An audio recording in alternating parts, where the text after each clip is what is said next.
you know, so much of what we know about all of history is because of written letters, Right. written Right. documentation. And I mean, there's an argument to be made that what we're doing now with technology is more permanent Yes. than the letters. At least with a letter, there's only one. Right. But I think like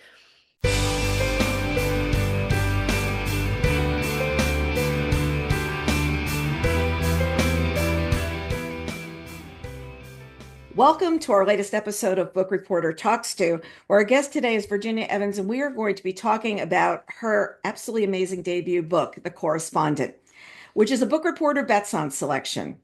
So, here are a few raves about The Correspondent, which is a USA Today, Washington Post, Los Angeles Times, and indie bestseller, which is pretty cool. Frank Bruni from the New York Times says masterful is the pace at which Evans fills in the blanks of her protagonist's life. Publishers Weekly said the charming debut from Evans takes the form of letters and emails exchanged by a divorced and retired woman with her friends, family, foes, and literary idols. The detailed connections between each character are brilliantly mapped through the correspondence, and it adds up to an appealing family drama. Now, I feel like I'm going to confess that I came to the correspondent later than I should have. Readers wrote me about it, and they thought that I would like it. And a couple recommended the audiobook, which is how I enjoyed it. And when I say I enjoyed it, I thoroughly enjoyed it. And we're going to talk more about that later. And with that intro, welcome, Virginia. It's so nice to have you here. thank you, Carol. Thanks for having me. So let's get started with, can you tell us about the correspondent? Yes, I'm getting good at this. Correspondent is a book in letters and emails, so it's an epistolary novel. The book is really about it's kind of about one woman, but it's about more people. But the primary person in the story is a woman. She's just turned 74, I believe, when the book begins. And so this book is a book about her life, kind of her current life, her past life. It's kind of a whole tale, but you're getting the tale through kind of this era of her life in her 70s. And she's writing letters to friends, like the review said, and family members, but also public figures and unlikely corresponding partners. And really, the way I think about the book is that the the whole story ends up being a portrait of her life. And every letter, and so you have these kind of nice, short little chapters. And, the letters are like little tiny chapters that each one is a puzzle piece. And so through each letter, you sort of come up with another little bit of the picture of her life. And then by the time you get to the end, you sort of know what her whole life has been. I will say, though, that there's a lot happening in the present of her life while she's writing these letters, and you're also learning about things that have happened in the past. So I hope, at the end, you really have a complete kind of start to finish picture of things for her. It's so complete that you feel like you want to have Sybil over for coffee and say, now what's happening now? Like where are things seriously, because you feel like you've really gotten to know her through the book. You know, um, did you always know you were going to do it in an epistolary format? Did you say this is what I'm gonna do, or did you try it different ways? It was only ever letters. And so I think I didn't even, I never even considered writing in another way. And what I was wanting to do was write a book in letters. And then the next step was the person, who is the person at the center of, the axis of everything. And so then it was kind of allowing a person to be formed in my imagination that would write enough letters and receive enough letters to tell a good story. Mhm. I knew I wanted it to be a woman. I knew I wanted her to be older, to have sort of a vibrant history. I knew I wanted her to be a career woman. Mhm. Um, and I knew there's sort of a hallmark of her life, a tragedy in her life that I knew was part of her story too. And Mhm. so all those things were what I knew, but yeah, the beginning and sort of the mainstay of the book was always the structure, which was letters. And then it was really a fun it was really sort of a dance of how do you tell a story in letters that Mhm. doesn't feel contrived, that feels like I would never want you to read a letter and think nobody would write that, or, that sort of thing. I wanted it to feel like you really felt like you were reading her letters and these other people that I, created, that their letters were their own as well. Yeah, and that's what I was feeling with her was I felt like I was getting to know her, and then another letter would come up, and it was coming from somebody else. Did you write her whole section, or did you write her in pieces, or did you write everything that Sybil did from start to finish?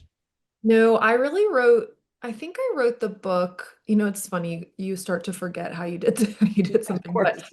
um I wrote it linearly. Okay. And I think and that's not to say that in revisions I didn't move things around. And actually I think there's a typo in the book. I know there was. They might have fixed it, but maybe not, where the dates are wrong because sometimes I was moving letters, if they were on page if this letter was on page 70 in the first draft, maybe it's on page 160 on the second draft. And so there was a lot of date changing and season changing. Like if it was Christmas in the letter or something, and then I moved it to July, and then there was lots of catches with my readers to say like, oh, it's in July now. It can't be like Christmas lights on on the houses or something. Um, but I did write it linearly, and that was because I think the story I don't plot out a story. I didn't really have an idea what exactly was going to happen, except I did sort of know where it would end. And so with it, it just kind of felt like I was doing this dance of, here is a longer, heavier letter. So then maybe you kind of follow it with a lighter, shorter letter. Or here's a letter with one person. So then let's give some distance and maybe there's a letter from someone else or to someone else. And kind of I don't know, I wanted it to kind of have an evenness throughout. Mhm, It's mhm. also, the book is such a balance between joy and humor and sorrow. It's just I was trying to strike um an authentic balance of that in life, the authenticity of our own lives, which I think is kind of a balance of those things. Mhm. Obviously, sometimes it's off balance, but so in some ways, writing the book linearly, I was able to kind of make sure that you didn't go too far into the pit or you didn't get too light for too long, Right. just to kind of keep the story even, I guess. Yeah, and she'd come back with her very authoritative voice about the way she was talking about things, and you'd be like, "Oh, okay, here we're back with her again. Here we are. Here we are." I think letter writing is a lost art, and I've talked about this a lot because I've read a lot of emails, and my handwriting's so abysmal that I type everything. I mean, I type notes that go inside sympathy cards because if not, no one would know beyond the first couple of words. In fact, my husband always takes things away from me. He goes, "Let me write it so they can read it later." He's at the food store going like, "What are those words?" But I feel like we're losing a whole part of our history by not doing this. And I'm really emphatic about this. In fact, I'm thinking I might want to start typing, typing notes to my boys and putting them in nice stationery or whatever. I have nice stationery I type onto. But is this like something that you're seeing as well? Is that it's just a lost part of what we're doing? Yeah, it's so interesting because this book has evoked such a response from readers in ways that in so many ways and ways I would never have foreseen. But one of them is a conversation that readers want to have with me or with each other about this topic. And, some from the perspective of, and I've received letters or, emails or messages from people that say, I've never received a letter.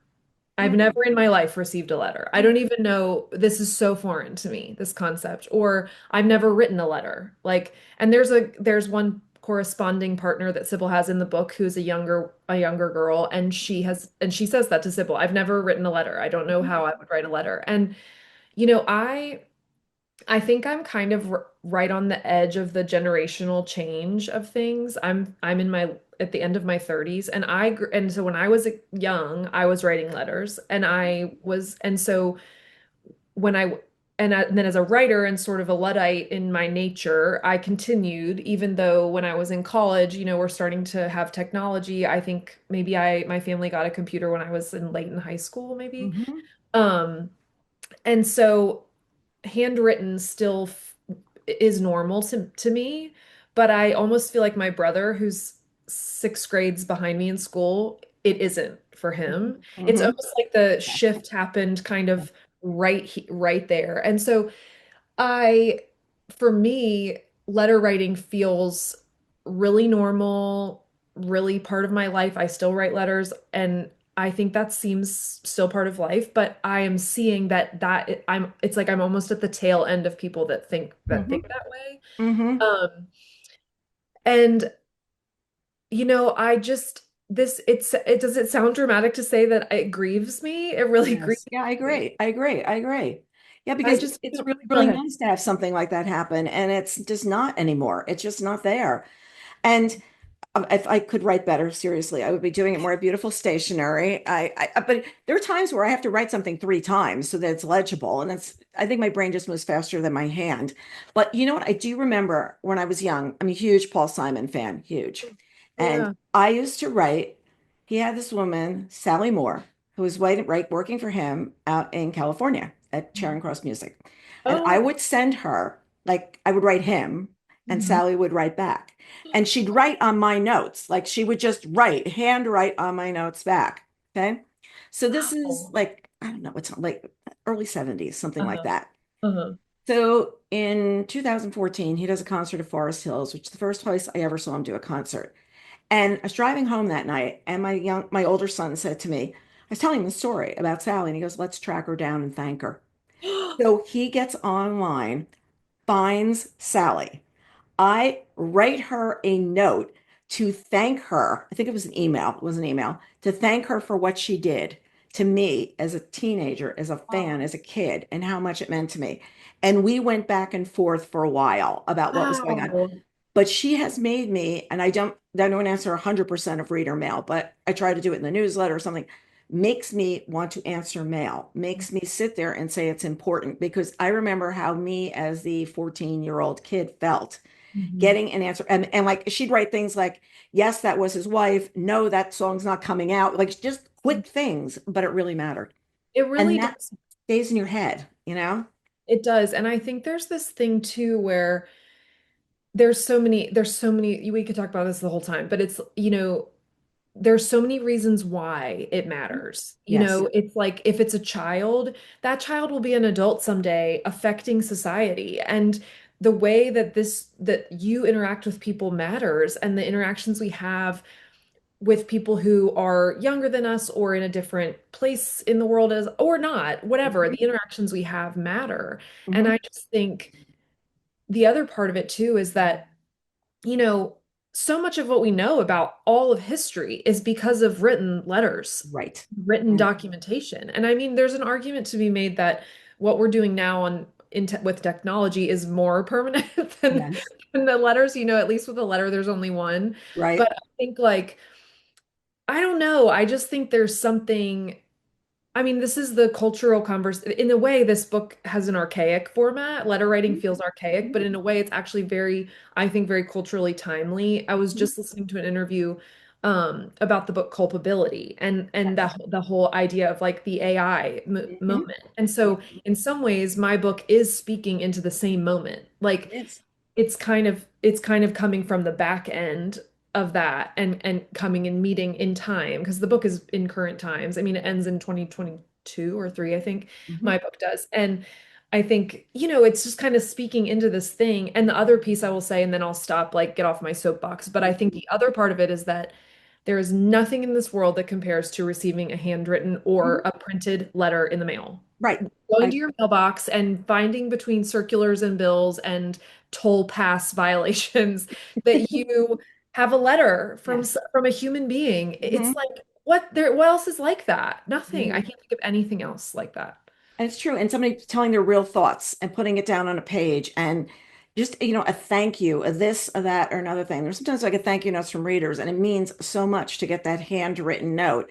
And do I acknowledge everything? No, not really, because there's a lot. But by the same token, those things that come in really, really do mean something to you. And the color of the paper, like, well, believe me, I have beautiful paper. I have all these kinds of things that I type on. I want you to send me something with this nice Yeah, stationery. but this like, oh yeah, I have stuff with my dress on the top. I Oh, have I love blue paper. Oh yeah, I have everything. And in fact, when we do each month, when somebody wins, we have contests and stuff, we do a note with them, and I uh-huh. sign all the notes in I love turquoise, really bad handwriting. But it's like they're all like signed, so that you feel like it's not just some automated thing coming out to you, because so little is personalized today. So little gets you to, actually sit and act. I Mhm. do love that Sybil's this former lawyer, and she talks about her career. And she talks about, we learn a lot about her going back and forth in these letters. And we hear about a case that had an impact on her. But the way you lead us into it, we're just hearing about someone who's angry. We're just hearing from someone who's angry. And we don't need to, I want a lot of this book to be a surprise to people. And then you later get to hear what was happening and why this person is doing that. And it was so clever of you because it kept you want to keep reading, keep listening, because why is this person coming in here and why are they annoyed? And what Mhm. did she do? Mhm. So I feel like her career worked for her as well because it was a place where she could make someone angry. She Mhm. could be in a position that happened. So let's talk about like why you had her be a lawyer with this esteemed career where she Mhm. actually wrote things. It was nice. Yeah.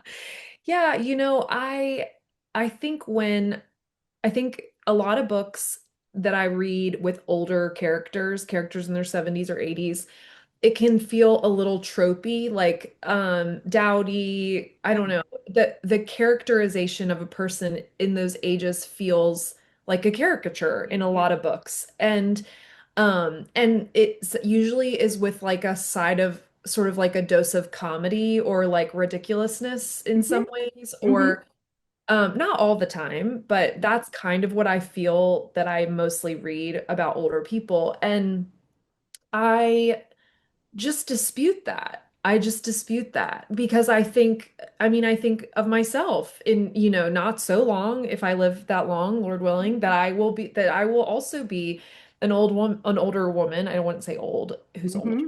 relative, but like an older woman. But like, I know that my life has been vast and full and vibrant and complicated. And I know that women and men who are older, there's a certain way that I think, especially culturally in America, we sort of write write people off at a Hmm. certain age. Yes. Even in our own families, I think it's the dignity, there's not as much dignity given, I don't know, in our culture, but also maybe in, I don't know, in stories. And so I just thought, if I'm going to write an older person, the narrative of an older person, I'm going to write it the way I really think that people are, which is that I think older people are really smart and Hmm. really full of Hmm. the intelligence that comes with experience and age, and they know more than I know, and they are wiser than I am wise, and they are, you know, hardier than I am, and those kinds of feelings. And so I knew I wanted her to be older. I knew I wanted her to be grappling with like long-term life experiences of grief and trouble and heartache and all that stuff. But I didn't want to write a caricature of an old woman, Hmm. And so I really just tapped into women I've met and known and loved and are in my family, which these women are smart and, you know, clever and Yeah.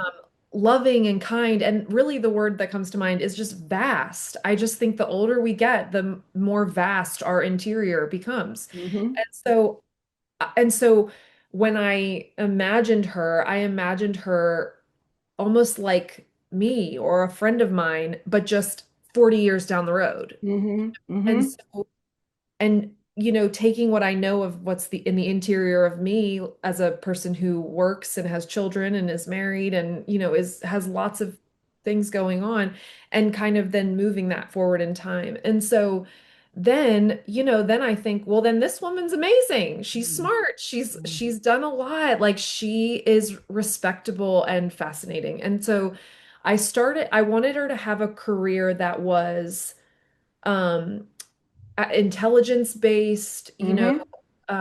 thoughtful, incisive kind of. So originally, but I always try to avoid writing stories about writers, although this she is a writer in a way, like she writes letters. But so I was kind of thinking, like, what would be what a lot of women that would be in their 70s and 80s in the 2020s would have, what would they have been able to do?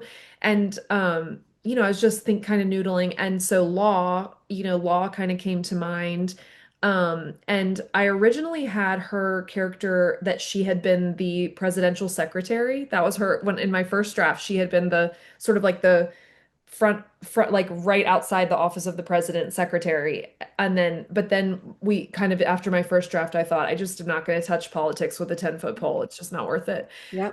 And so I thought what's another kind of way of giving her a very academic kind of career. And so law felt like a great option. And then I was able to kind of once I had that, she practiced law, then it felt easier to understand who she was. And Hmm. this Yeah. is how she thinks. This is how she moves through the world. This is how she sees things. And then the storyline that you were mentioning about some repercussions of a case that she heard in her career is coming, there's repercussions that are coming now, years later.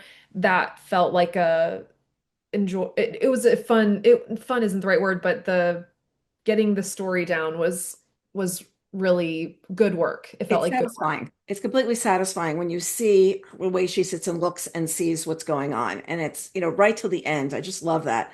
The other thing we're learning also is that she's losing her eyesight. And that for her, given how astute she is about wanting to be on top of every single thing, is such a huge deal. And she's trying to hide it. She has this car accident that she's trying to hide. And what's going on. And I just think that that was something that you gave her that you made her writing have some urgency to it. And living her life had some urgency. So we know that at the beginning. And we're just wondering when the other shoe is going to drop that she's not going to be able to do the letters anymore. So did you, I feel like that setup was like, okay, we've got to move this book along. And I did go to school for writing, and some of these things are things, there's so much to be said for when you're writing a story, what's making the person turn the page, what's the thing, and having a time clock set is a Right. good mechanism for that. And so now we're getting into some of the like nitty-gritty of the craft, not Mhm. the art of fiction, but the craft of fiction.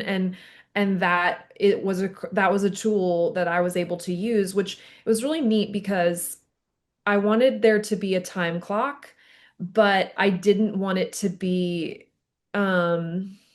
I don't want to say anything that gives anything away, but I wanted there to be a time clock that felt like a sense of urgency. And so, there's something if you describe this book to someone, there's an old woman who writes letters who's retired. It's like, okay, so what's the story, But I think the book is kind of a page turner in its own Yes. way. Yes. But the part of it is that mechanism of her oncoming blindness Hmm. because so much of the book relies on her sight.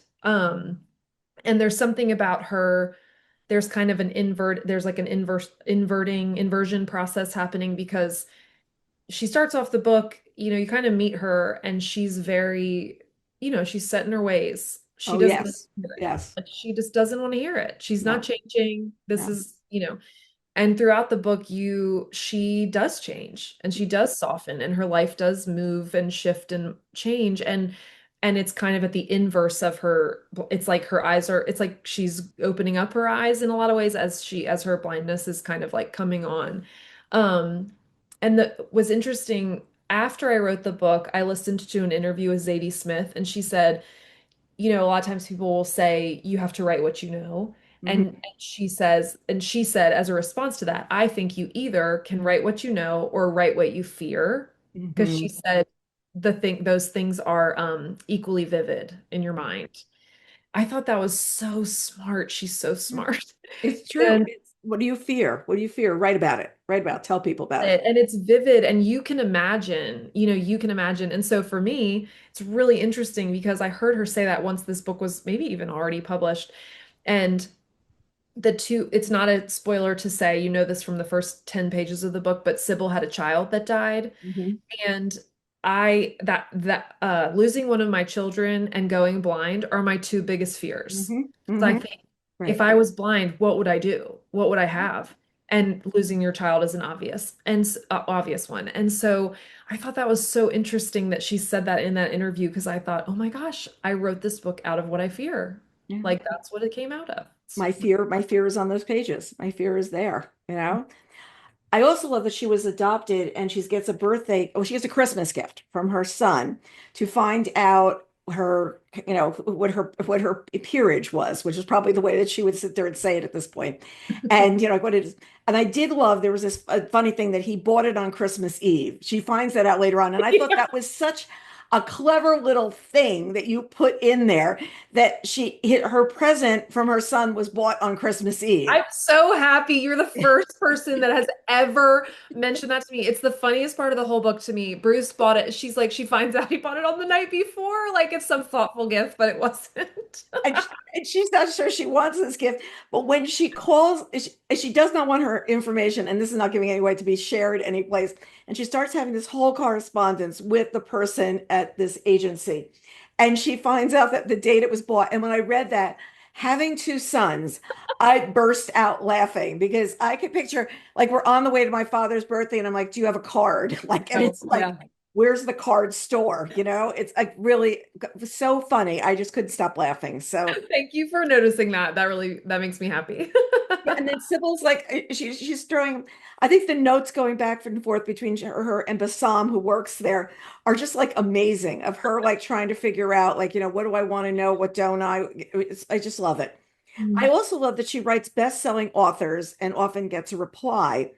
And she very pointedly, like, when you're listening, she is writing, Ann Patchett, and she gives the address. Oh, the address is always given on these things. So it's, we're given the address of where Ann's store is, and she's writing her. And it made me think about writing Paul Simon. I mean, I Yeah. really did, because if you don't write it, you're not going to get an answer back. But I love these very distinguished letters that she writes, and then she gets answers back. So you hear later the response, and you're like, "Whoa, Ann Patchett really writes back." So tell us about creating that part, because it's who she writes is like interesting as well. Yeah, I mean, there's an element to part of this whole thing which sort of needs to be said as a groundwork, which is that I never thought this book would be published. And Mhm. so for me, writing this book was just an exercise of almost of like partially pleasure and partially pain, like an exercise of getting, it was just a moment. I was writing this book during COVID when my last book wasn't selling, and I just thought, I'm just going to write something that I want to write that's fun and funny and heartwarming, but also authentic and challenging. I just wanted to write the book I wanted to write. And so when I wrote, when I wrote The Correspondent, I wrote in the voice of Joan Didion, and I wrote in the voice of, there's different things in this book which are very brazen. But Yes, I did. it sounded like Joan. It did. Well, and I probably wouldn't have done that if I thought anybody ever would have read the book. I probably wouldn't have had the guts to do that. But um, I write letters, I write to people, and I thought, I think I just imagine this person, this woman, Sybil, with all this dignity and all this sort of self-respect, that she would write to anybody. She would write to anybody. I mean, there's an element of Sybil that is one of the best things about her as a person, is that she thinks everybody's equal. Like she will just as soon write to, to the president as she would write to the man who works at McDonald's. I mean, she's very, it's everybody's equal. Everybody's a person. And she really behaves that way. And that's something that I think is an admirable quality that she has. And so for me, part of having her write to not only people she knew or people she wanted to know, but then public figures, there's something about that I think that's fun as a reader. Like I Mhm. think it's fun. I have in my own experience, and then, sort of hearing from people, I think it's fun to find a letter to some of these people that she writes to, and you're sort of like, oh, she's writing into Joan Didion. Or like, oh, it's just kind of, there's something very delightful about that, I think, as a reader. Um, and then, you can't write in the voice of someone who's living, but you can write in the voice of someone who has passed away. So there's only two, she only gets letters back from I only mimicked the voice of two famous people, and both of them have passed away. So, Mhm. she references receiving responses from famous people that are still living. I'm talking about in real life. Right, In the book, the only letters you read are letters from people who are no longer living and were no longer living when I wrote the book. right. And so that is a little bit of a, like for instance, there's letters from her, there's a couple letters that are dredged up from her childhood. And Mhm. in those letters, she, there's a reference to C.S. Lewis replying to her when she Yes. wrote to him as a child, or P.L. Travers replying to her. But I mean, those ones would have worked because they are also not living, Right. obviously. Not a lot. That's one of Right. the things. Right, exactly. But that was kind of fun. And I mean, I think I just Sybil, there's a pretty long reading list in the book of books Mhm. Sybil's reading and her best friend are reading. Those are books I love. The people she writes to are people that I admire or have seen from a famous afar and admired or so there's just something fun about it. I think it's Yeah. grounding in the real world. It's fun to have the book grounded in the real world and to feel like, oh, this is my world too as a reader. These are also my public figures. These are also famous people that I would write to. There's Right. something fun about that, I think. Well, I was thinking of the Joan Didion because I had seen her win National Book Award, and I'd seen that. And the next day I went to Miami, to the Miami Book Fair, and I heard her speak. And I was at my car with my book in my hand and went back and got on this very long line because I don't usually get books signed, but I Uh-huh. felt I needed to get that one done. And it was this really amazing moment that, and it sticks with you of, I just wanted to get, and I'm not somebody who usually gets books signed. I usually don't, but I thought that was a moment. And I went back and I said something to her and she said something very quietly like, that was lovely or Oh, something, you know? So I I wish. felt the letter was very authentic coming back, just so you know. I thought that was so. Were there any letters that you like would have done? Did you take anything out? Did you move things around besides moving things around, you know? Mhm. No, I don't think I took out anything that felt dear to me. I added things as I revised to be able to flush stories out better. One interesting anecdote about the process was that without giving anything away, the whole book is sort of in this, back and forth, and you're reading the letters she's writing and you're reading the letters she's receiving, but not always one for one. Mhm. You Right. sometimes don't get the response. It's not comprehensive. Hmm. I don't even know what the right word is for what it is, but there's a letter at the end. The last letter of the book, it's the last like 3 pages of the book, is really different from the rest of the book. Hmm. And that letter was almost removed in editing by Hmm. my editors. And, there was a question about, is that the best way to end the book? Would Hmm. it not be better to end it a different way? And I really wanted to keep it how it is. And so I said, no, I'm gonna Yeah. keep it. And honestly, it's funny because this is my first time doing this, and I was always kind of didn't know when I could push back, didn't know when I could say these are my demands. Right. Right. Right. It turns out I could say that and wield that sword pretty freely. I didn't know that, but they were always like, "Yes, ma'am. You're the writer. You get to decide," which was really really cool. But I sort of said, "No, I think that needs to be the last Hmm. letter." And what's interesting is that the feedback I have had over the last few months to the book is that the last letter is like what one person told me was sticking the landing. So I Yes. thought, okay, Yes. I'm glad we kept it. Yeah, and I remember exactly where I was when I heard that letter.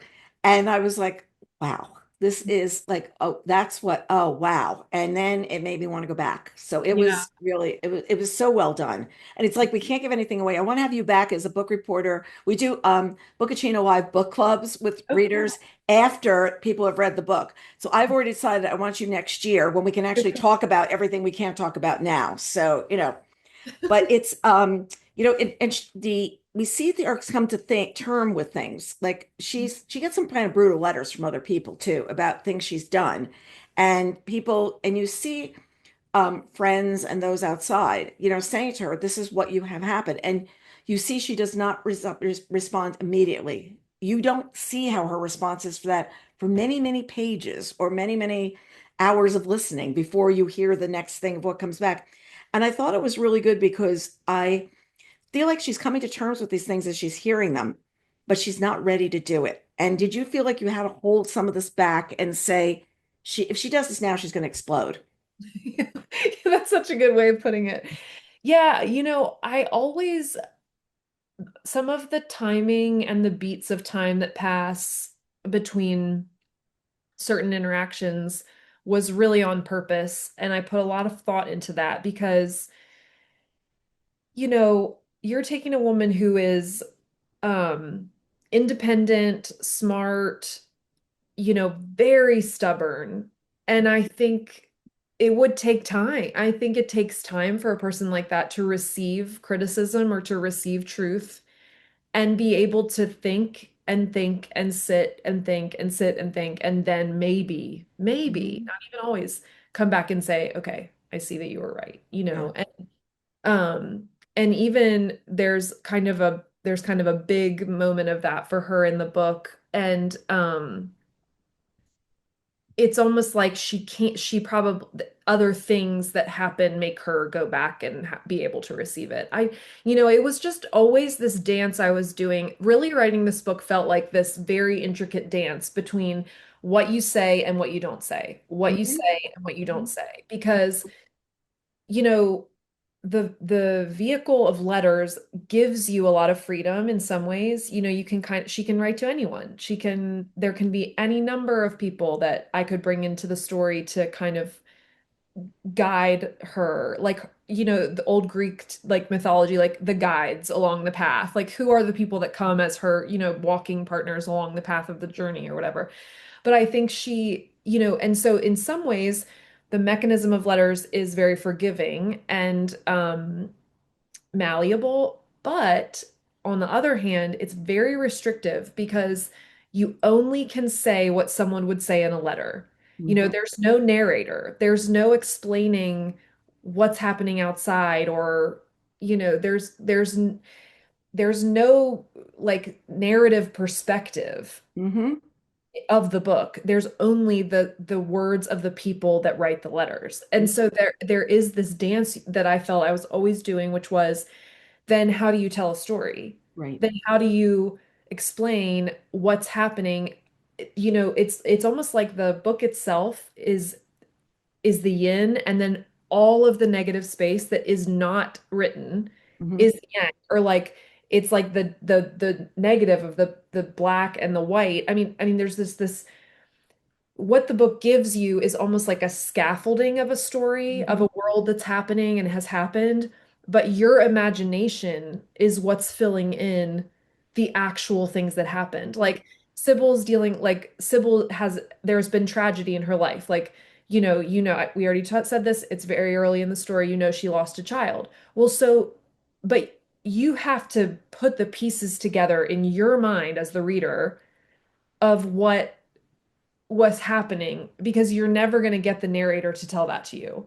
Right. And so that felt like such an interesting, I don't think I necessarily considered that while I was writing, but as I have looked back now, when I think about the story, it's almost like the story that you get is almost just the scaffolding of the real story, which was her life that didn't happen Mhm. in letters, but happened in like, was a real life.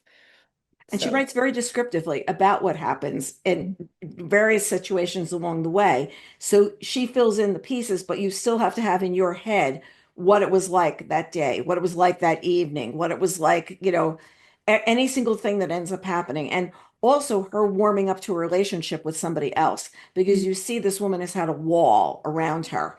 And people trying to break in, whether it's her neighbor or this other guy who wants to date her, blah, blah, blah. And she's constantly having conversations of, like, should I go to Texas and see him? Like what will that be like? And I'm almost trying to figure out like what this woman is going to bring for clothes, like whatever, like when she's packing, blah blah blah. I think it was just what really, will she wear?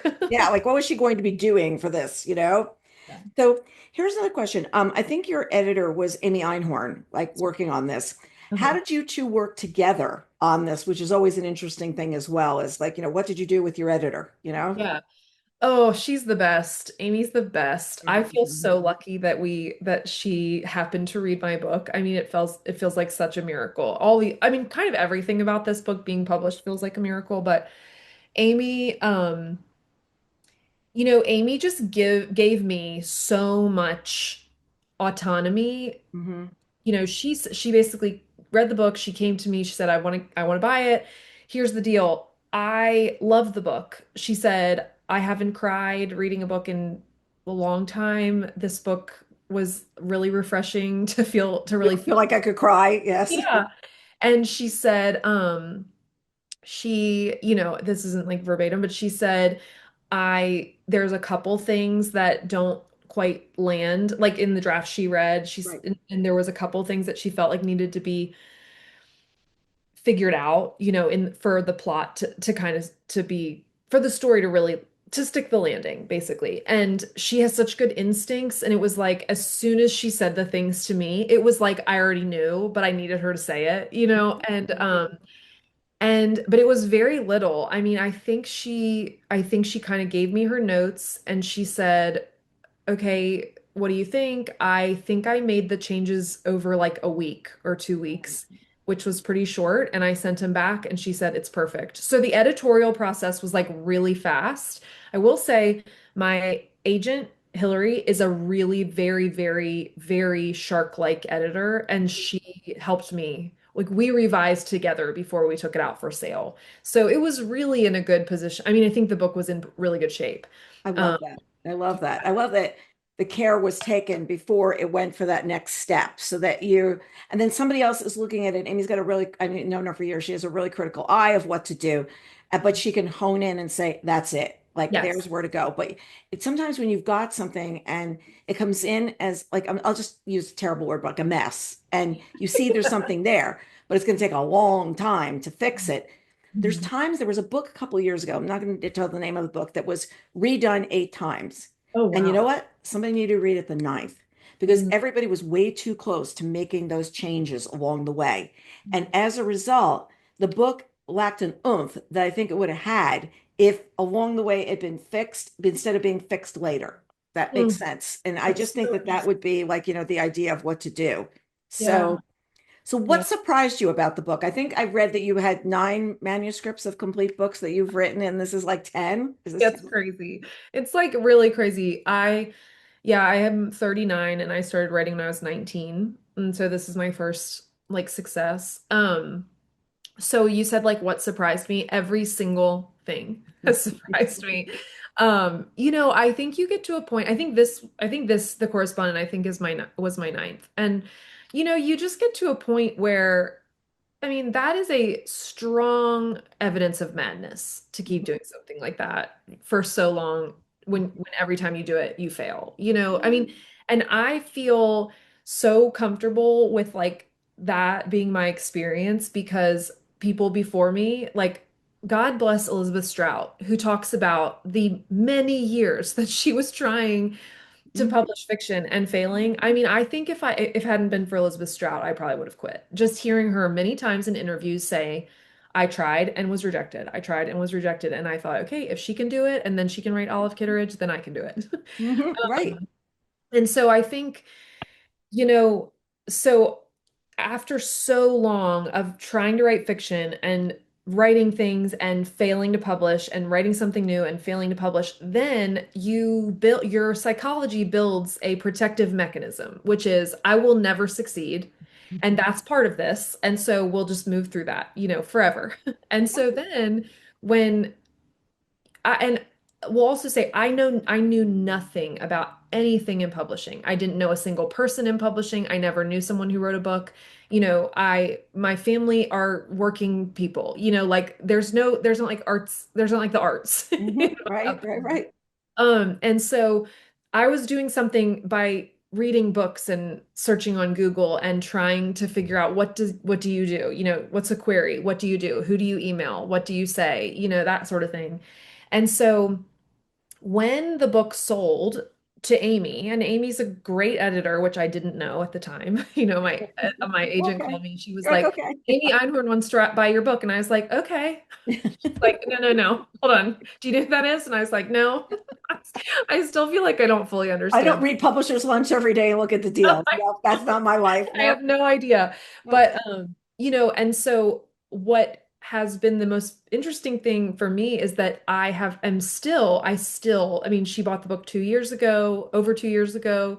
Now it's been out for almost 6 months, and I still can't really absorb it. I still don't, I sort of am still like, yeah, it's good. I guess it's okay. I guess it's doing well. It's hard for me to just fully wrap my hands around it and say, I wrote a book and it's a success. You know, Right. it's really hard for me to it's hard for me to say I'm a writer. It's hard for me to say those things because I built 20 years of callous to say, I know I'm not, I know I'm not. I'm trying, but I'm not. And so the surprise has been that maybe I am.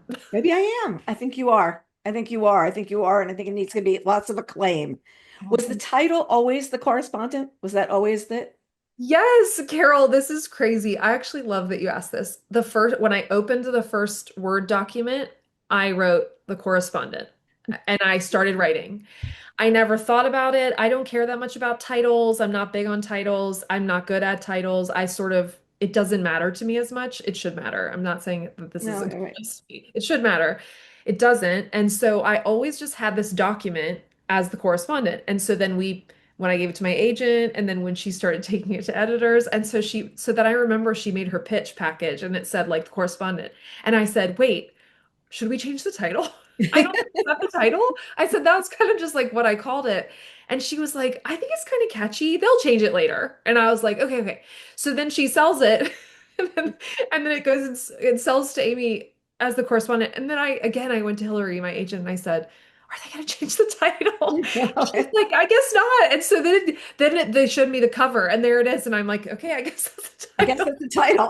I guess we've decided that's the How title. crazy is that? No, and it works because she is the star of the show, and that is exactly what she's doing, is she's the correspondent. She's not the writer, she's the correspondent. There's a difference. There's definitely a difference. Mhm. So the audio performance, we've got to go back to this, is brilliant. I think there are 13 narrators, Yep. including Maggie Meg Reed as the voice of Sybil. Yes. So let's talk about, did they come to you and say we should make this multi-character, or like how did that end up happening? Because it's a whole other part of like, wait a second, now we're making an audiobook of The Correspondent. Is that really the title, you know? Yeah, I know. Okay, that was really exciting when they came to me about the audiobook. You know, my production manager on the audiobook's name is Kelly, and she wrote to me and she said, we want to do a full cast. And I was thrilled because everybody listened to Daisy Jones and the Yeah, Six, full right, cast. It was so compelling. It's like a BBC radio play or something. right, All these right. amazing people. And so I was delighted because I had kind of thought that would be so cool with my book to help Right. you keep people in line and the voices to be the different people writing. And so then, gosh, it was just another one of these things that felt too good to be true. We're gonna do a full cast. Great. I had sort of like a veto power with Mhm. Sybil's voice, which I didn't use. They wanted to cast Maggie Meg. I thought she did great, so I Right. said sure. Also, not my purview. I don't know. Yeah, she's great though. She's People really great. know I don't know anything about it, so do whatever you think. I did say I wanted them to be respectful of the people in the story. So like there's a Syrian person, can you cast someone who's Syrian? There's a man with a German background. Can you cast a man with a German background and that's older? So I asked them to kind of find the right people for the right voices, and they did, which I Yes. was so grateful for. And then yeah, that the audiobook, I mean, people are obsessed with the audiobook. People reach out to me and I almost feel like it's like a different art. It's like a different, I know I wrote the story, but those that production team and those actors deserve the award for their performances. I mean, it's like taking something that's a book that you read and turning it into a piece of art that you can absorb through listening. Right. That feels like that was really their creative genius. So I really hand that full credit to them. And now your good night story reading to your children has got to be better. It's got to be better because you're now listening to audio. It's like, okay, how can I definitely make Dr. Seuss be a little bit more informative? What can I do? I know it's like my husband and I have to do it together. Like you read that, I'll read that. Yeah, we'll do the character voices. This is what we'll do. We'll do Full some cast. accents. Yeah. I know you're gonna have to run, but before you do, working on anything new, or has this just been so big for the last 2 years that it's like, oh my gosh, what about those nine other things I did? Like, May, where's 11? Where's 11? Pull out another idea.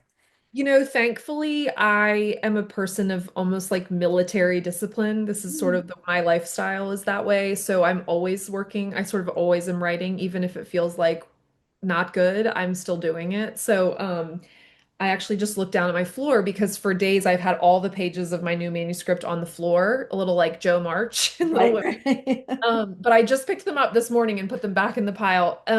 So I'm working on a new novel. I hope to finish the first draft this year, Mhm. and then, we'll see what happens. But it's also modern, it's also set in modern times. It is about the making of a movie based on a classic novel. Ooh, So that sounds yeah, great. That sounds fun. great. I just love the pages on the floor. Boys, the children, don't walk that way. Don't go that way. Listen, I got so mad yesterday at my dog. I have this big red lab, and she comes in to like be with me, but her feet were dirty and she was stepping on all the pages. And I was like, get out, get out, get out, get out, get out. She was like, what? Sorry. They have no idea what you're walking on. You have No, I'm like, this is my genius. No, I'm just kidding. This is not More your like she gets playground. the pages out of order, and then I'm like, oh my gosh, where did that page go? And I will tell you, this business of everything being on your computer, I will tell you that we started the company on AOL in 1995. Okay, all right, 1995. And the other day I went on and I said, oh, gee, I should just see about my old email. It's all gone. Obviously, they sent me a note at some point that if I didn't log on to this account, like CKCF at AOL, like it was going to go away. Well, Dopey here obviously missed that because I don't go out there. So the 10 years of the company, I think, are gone unless they're on some other computer that somebody moved them for. I don't know. But this has been my last week of like, oh, it's only 10 years. It's not that bad. A 10 of 30, one third. Carol, that's I'm great. doing math. I'm going, oh, and it's not that bad, right? Yeah. So I Whatever. printed out a lot during those years. There was a lot of printing, so I'm hoping it's Some there. binders back there. Thank you so much for joining me. Thank you for writing such a book that I enjoyed and I will be championing, believe Oh, me. thank you. And Thank we're going to get you back so that we can actually talk about all these other things. I'll reach out and say to them, paperback time, find me. Okay. Let's do it. We'll plan on it. Thank you, Carol. So much Thank you. fun. Thank you so much for joining me. And to everybody else, we'll see you next time on Book Reporter Talks To.